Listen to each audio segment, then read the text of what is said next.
जाति का उन्मूलन 1936 एक विस्तृत विश्लेषण। डॉक्टर भीमराव अंबेडकर द्वारा लिखित जाति का उन्मूलन 1936 में पहली बार प्रकाश में आई। यह एक ऐतिहासिक दस्तावेज है जो भारतीय समाज में जाति प्रथा के अमानवीय और अन्यायपूर्ण पहलुओं को बेनकाब करता है। इस भाषण में, जिसे अंबेडकर ने खुद ही प्रकाशित किया था, उन्होंने जाति व्यवस्था की कड़ी आलोचना की और इसके उन्मूलन की वकालत की। ऐतिहासिक संदर्भ। जाति प्रथा का इतिहास भारत में बहुत पुराना है। यह समाज को 4 मुख्य वर्णों में विभाजित करता है: ब्राह्मण, क्षत्रिय, वैश्य और शूद्र। इसके अलावा वर्ण व्यवस्था के बाहर भी कई जातियां हैं जिन्हें अछूत माना गया। अंबेडकर ने इस प्रणाली को बेहद अन्यायपूर्ण और अमानवीय माना। भाषण का मुख्य उद्देश्य। अंबेडकर ने अपने भाषण का उद्देश्य स्पष्ट रूप से बताया: जाति का उन्मूलन। उन्होंने तर्क दिया कि जाति प्रथा को नष्ट किए बिना भारतीय समाज में सामाजिक न्याय और समानता की स्थापना असंभव है। उनका मानना था कि जातिगत भेदभाव न केवल सामाजिक बल्कि आर्थिक और राजनीतिक असमानता का भी कारण है। तर्क और प्रमाण।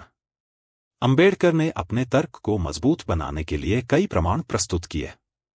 उन्होंने धार्मिक ग्रंथों की आलोचना की जो जातिगत भेदभाव को सही ठहराते हैं। उन्होंने कहा कि वेद और शास्त्रों में वर्णित नियम और प्रथाएं समाज में असमानता को बढ़ावा देते हैं। जाति प्रथा की निंदा। अंबेडकर ने जाति प्रथा को मनुष्यता का अपमान कहा। उनका मानना था कि यह प्रथा समाज को विभाजित करती है और एकता और भाईचारे की भावना को नष्ट करती है। उन्होंने कहा कि जातिगत भेदभाव के कारण समाज के एक बड़े हिस्से को शिक्षा, रोजगार और अन्य अवसरों से वंचित रहना पड़ता है।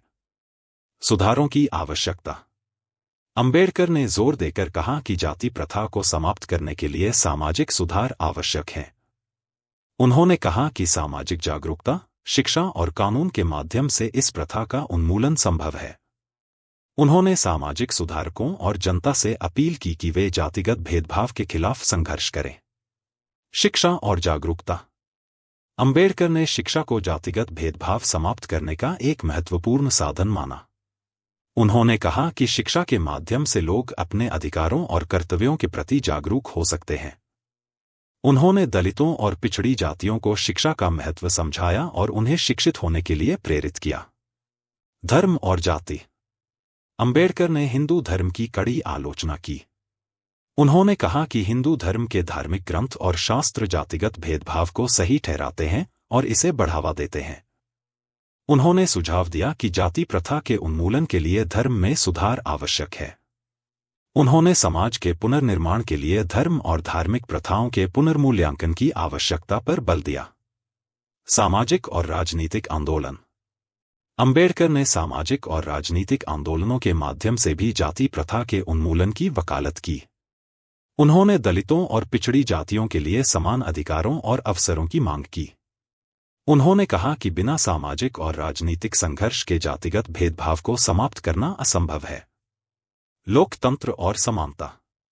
अंबेडकर ने कहा कि जाति प्रथा भारतीय लोकतंत्र के लिए एक बड़ा खतरा है। उन्होंने तर्क दिया कि जब तक जाति प्रथा को समाप्त नहीं किया जाता, तब तक भारत में सच्चा लोकतंत्र और स्वतंत्रता संभव नहीं है। उन्होंने समानता, बंधुत्व और न्याय की स्थापना के लिए जाति प्रथा का उन्मूलन आवश्यक बताया। अंबेडकर का दृष्टिकोण। अंबेडकर का दृष्टिकोण स्पष्ट था। वह एक ऐसा समाज चाहते थे जहां सभी को समान अवसर और अधिकार मिले। उनका मानना था कि जाति प्रथा न केवल सामाजिक अन्याय का प्रतीक है, बल्कि यह भारतीय समाज के नैतिक और आर्थिक विकास में भी एक बड़ी बाधा है। समापन। जाति का उन्मूलन एक ऐतिहासिक दस्तावेज है जो आज भी प्रासंगिक है। डॉक्टर अंबेडकर के विचार और उनके द्वारा प्रस्तुत तर्क भारतीय समाज में जातिगत भेदभाव के खिलाफ लड़ाई में महत्वपूर्ण योगदान देते हैं।